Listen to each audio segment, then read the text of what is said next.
अब ऐसा है कि 5:30 हो चुके हैं, 5:35 हो रहे हैं। तो मैंने सोचा यार जब सीरीज़ बन ही गई है वीडियोस के हिसाब से और नाम भी डिसाइड कर लिया है कि एवोल्यूशन नॉट क्रिएशन, तो जो क्रिएट कर सकता है वो ख़त्म भी तो कर सकता है। दिमाग में शुबा तो आएगा अगले के। मौसम है भाई, बारिश होती है रुकती है, होती है रुकती है, होती है रुकती है, इसमें कौन सी बड़ी बात है। बादल हटते हैं मिलते हैं, हटते हैं मिलते हैं, इसमें कौन सी बड़ी बात है। ये तो बात मैं भी कह रहा हूँ कि ये तो होता ही है, लेकिन क्रिएशन है, एवोल्यूशन नहीं है। ये बात प्रैक्टिकल हो चुका है। लेकिन अब मगरिब होने वाली है, बस आधा पौना घंटा कुछ रह गया है, 6:15 समथिंग पे मगरिब है। तो मैं उसकी बात नहीं कर रहा, मैं तो ये कह रहा हूँ कि जो क्रिएट कर सकता है वो ख़त्म भी कर सकता है। अभी दोबारा अभी तक तो बारिश हुई नहीं है, अभी भी देख लेते हैं आगे, ठीक है देख लेते हैं।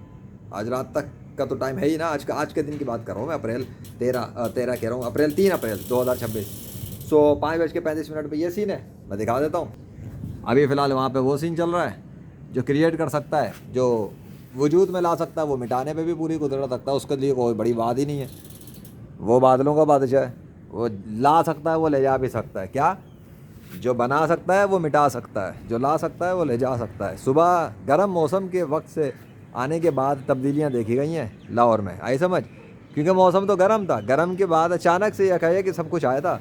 इसका मतलब क्या समझते हो कि ये क्रिएट किया गया था स्पेशली, और स्पेशली जब ये क्रिएट किया गया तो फिर स्पेशली ख़त्म भी तो हो सकता है, हो तो सकता है ना। तो अगर अल्लाह चाहेगा तो ये ख़त्म भी हो जाएगा, क्यों, बादशाह है वो। सीन मैंने दिखा दिया है, रिकॉर्डिंग मैंने कर ली है, कैप्चर हो गया सीन, अभी तक की यहाँ का सीन है। बाकी देखते हैं स्टोरी में कौन सा ट्विस्ट बाकी है, अल्लाह के हुक्म से।